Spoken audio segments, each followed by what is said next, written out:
और अब बात देश में कोरोना संक्रमण की, जिसको लेकर आज प्रधानमंत्री मोदी ने एक सर्वदलीय मीटिंग बुलाई। देश में अब तक हुए कोरोना टीकाकरण, मौजूदा हालात और सरकार की नीति को लेकर प्रेजेंटेशन दिया गया।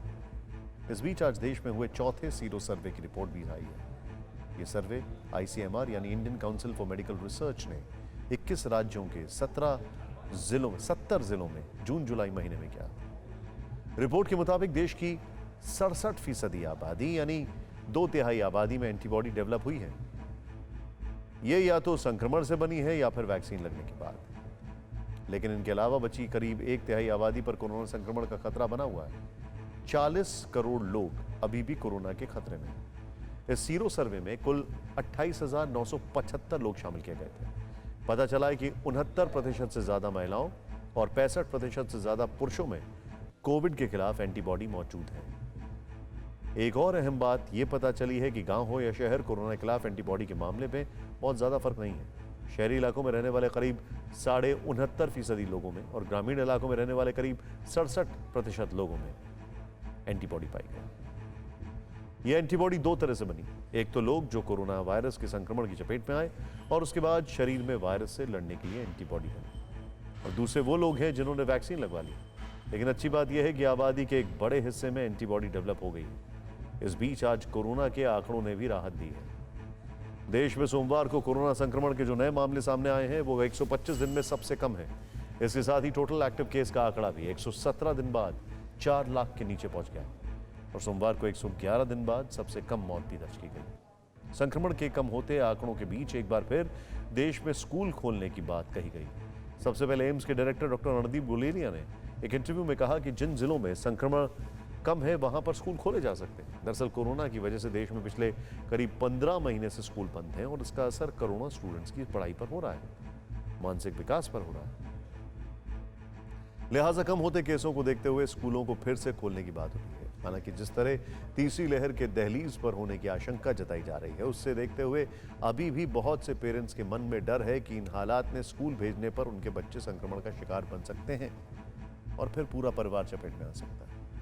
लेकिन आज जो सीरो सर्वे की रिपोर्ट जारी हुई, उसे देखने के बाद कई एक्सपर्ट्स तीसरी लहर का बच्चों पर बहुत ज्यादा असर पड़ने की आशंका से इनकार कर रहे हैं।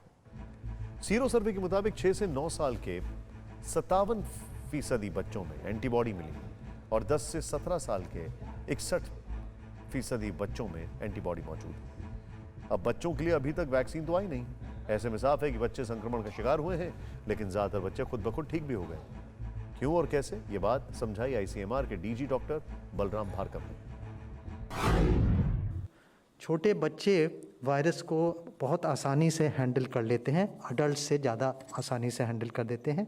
और छोटे बच्चों में कुछ एस रिसेप्टर्स कम होते हैं उनकी लंग्स में। जहाँ पे वायरस अटैच करता है तो उनकी लंग में एस रिसेप्टर्स कम होते हैं, तो इसलिए उनमें इन्फेक्शन कम होता है, देखा गया है। मगर दूसरी बात ये भी देखी गई है इस सर्वे में, आप देखिए कि 6 से 9 वर्ष के बच्चों में 57.2% एंटीबॉडीज़ है, जो बिल्कुल एडल्ट के बराबर ही है। उनका 60, 62, 64 के करीब है, तो बिल्कुल बराबर ही है। प्राइमरी स्कूल्स में पहले खोले जाने चाहिए और फिर सेकेंडरी स्कूल खोले जा सकते हैं। मगर ये देखना ज़रूरी है कि जितना भी सपोर्ट स्टाफ है, चाहे स्कूल के बस ड्राइवर्स हों या टीचर्स हों या प्राइमरी स्कूल में और सपोर्ट स्टाफ है, वो सब वैक्सीनेटेड होना ज़रूरी है। ICMR के मुताबिक पहले प्राइमरी स्कूल खुलने चाहिए, फिर सेकेंडरी स्कूल, लेकिन फिलहाल देश में ऐसा नहीं हो रहा है। कुछ राज्यों में बड़ी क्लास के स्कूल खोल दिए गए हैं और कुछ राज्यों में तैयारी शुरू हो गई है।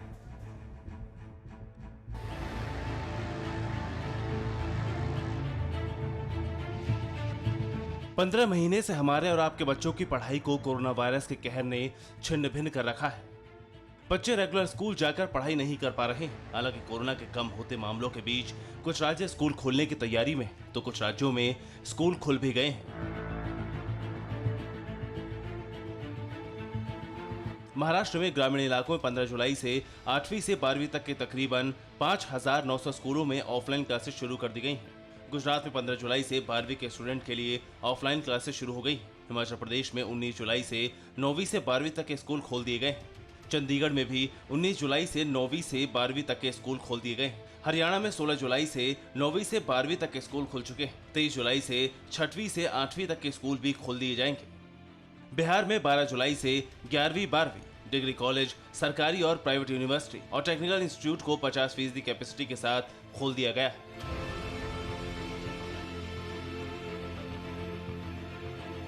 स्कूल खुलने के बाद बच्चे भी आना शुरू हो गए। ये तस्वीर पटना के केंद्रीय विद्यालय बेली रोड की है, जहां तमाम कोविड प्रोटोकॉल का पालन करते हुए पढ़ाई हो रही है।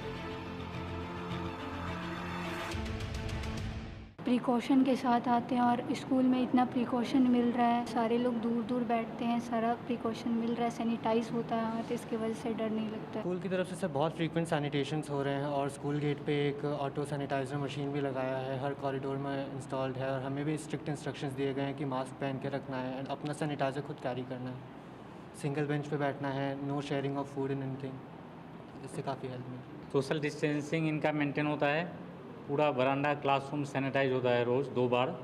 फर्स्ट शिफ्ट के बच्चे के जाने के बाद सेकेंड शिफ्ट के बच्चे के आने के पहले 1 घंटे का गैप है, उस घंटे में 1 घंटे में क्लास पूरा सैनिटाइज होता है और है ऑटोमेटिक हैंड सैनिटाइजर मशीन चारों तरफ है। सब बच्चे अलग अलग बेंच पे एक बच्चे एक जगह बैठते हैं और एक कमेटी बनाया हुआ है जो इन लोगों को आने और जाने के समय चेक करते हैं, मास्क वगैरह में आ रहे हैं या नहीं आ रहे हैं, हैंड सैनिटाइज हो रहा है या नहीं हो रहा है।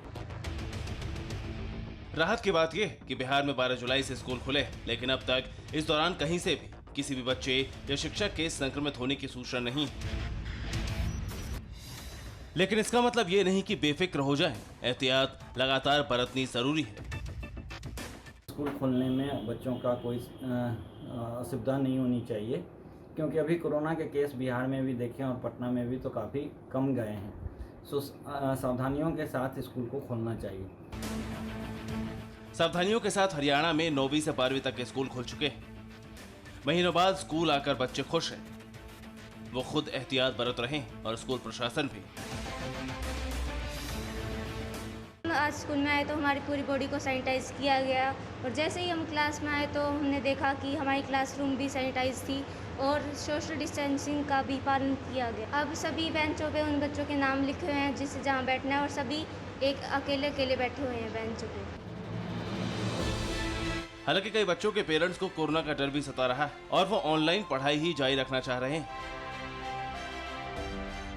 डॉक्टर और सरकार का कहना है कि तीसरी लहर चालू होगी, इससे बच्चों को भी खतरा है। ना तो बच्चों के कोविड-19 वाले वो इंजेक्शन लगे, ठीक, ना उनके चेकअप होए। ऐसे में पढ़ाई ऑनलाइन होनी चाहिए। डर और एहतियात के बीच अगले कुछ दिनों में कुछ और राज्यों में भी स्कूल खुलने जा रहे हैं।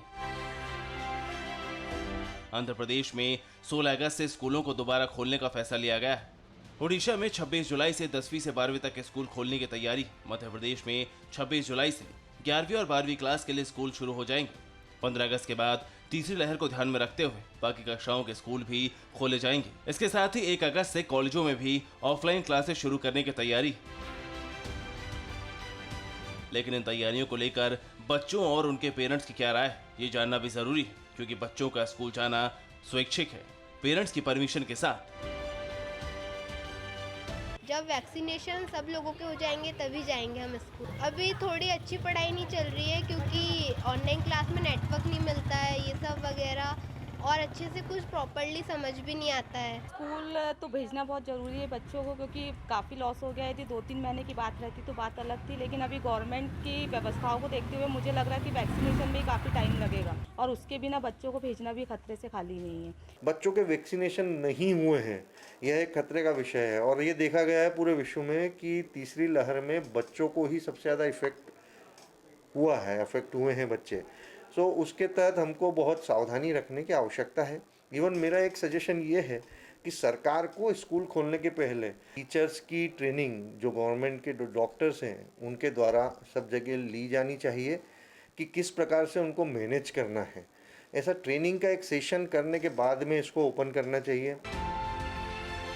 पेरेंट्स की परमिशन के साथ स्कूल खोलने में रिस्क तो है और इस रिस्क को देखते हुए राजस्थान, उत्तर प्रदेश, दिल्ली, छत्तीसगढ़, झारखंड, उत्तराखंड, तमिलनाडु, नागालैंड, अरुणाचल प्रदेश, असम और पश्चिम बंगाल में अभी स्कूल बंद है।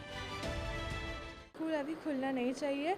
जब थर्ड वेव ख़त्म हो जाएगी उसके बाद से उनको थोड़ा सोचना चाहिए खोलने की, क्योंकि अभी सेकेंड वेव में बहुत ज़्यादा सीरियस सिचुएशन हो गई थी। तो फिर अभी तो मेरे हिसाब से अभी खोलना नहीं चाहिए। हेल्थ इज़ वेल्थ बोला जाता है, बच्चे सुरक्षित नहीं हैं तो फिर कोई फ़ायदा नहीं है ना। तो इसीलिए मतलब स्कूल मेरे ख्याल से अभी खोलना ठीक नहीं। अभी जितने दिन हमने बहुत दिनों तक इंतज़ार किया, अभी हमको लग रहा है थोड़ा सा और इंतज़ार करना चाहिए। इस तीसरी वेव को समझ लेना चाहिए, उसके बाद जैसा हो वैसा करना चाहिए। कि वैक्सीन नहीं लगी है बच्चों को तो उनके लिए सेफ़ नहीं है। उनकी हेल्थ का ध्यान रखते हुए स्कूल अभी जब तक वैक्सीन नहीं लगती तब तक नहीं खुलने चाहिए। वैक्सीनेट लग जाए तो बेटर देन है कि स्कूल खुलने तक, ताकि बच्चे सेफ़ रहेंगे और आगे हम भी बच्चों को भेजने में कंफर्ट रहेंगे कि हाँ भाई बच्चे सेफ़ हैं। और खुलने तो चाहिए, आगे तो खुलेंगे ही खुलेंगे, इन फ्यूचर तो खुलने ही चाहिए। ज्यादातर लोग वैक्सीन के बिना बच्चों को स्कूल भेजने के लिए राजी नहीं है, और हो भी क्यों ना, क्योंकि जब करीब 1.5 साल बंदिशें और पाबंदियां झेल ली हैं तो फिर कुछ महीने और क्यों नहीं, क्योंकि अगस्त सितंबर में बच्चों के लिए वैक्सीन आने की पूरी उम्मीद है। इसीलिए पढ़ाई ज़रूरी है और वो स्कूलों में ही होनी चाहिए, क्योंकि ऑनलाइन क्लास से स्कूल क्लास जैसी पढ़ाई नहीं हो पाती। और ऑनलाइन क्लास अभी भी हिंदुस्तान में हर किसी के बस की बात नहीं है, क्योंकि देश में सिर्फ 50 करोड़ लोगों के पास मोबाइल फ़ोन है, वो भी ज़्यादातर शहरों में। दूर दराज के इलाकों में ना तो स्मार्टफोन नसीब है और ना ही नेटवर्क। लैपटॉप भी हर किसी के पास नहीं है, इसीलिए ऑनलाइन क्लास स्कूल की क्लास का विकल्प नहीं है। लेकिन मौजूदा हालात को देखते हुए जो विकल्प है वो यही है कि चंद महीने और इंतजार कर लिया जाए, बच्चों का वैक्सीनेशन हो जाए, फिर स्कूल बहाल। अड़ी सोमवार से शुक्रवार शाम 6 बजे सिर्फ TV9 भारतवर्ष पर।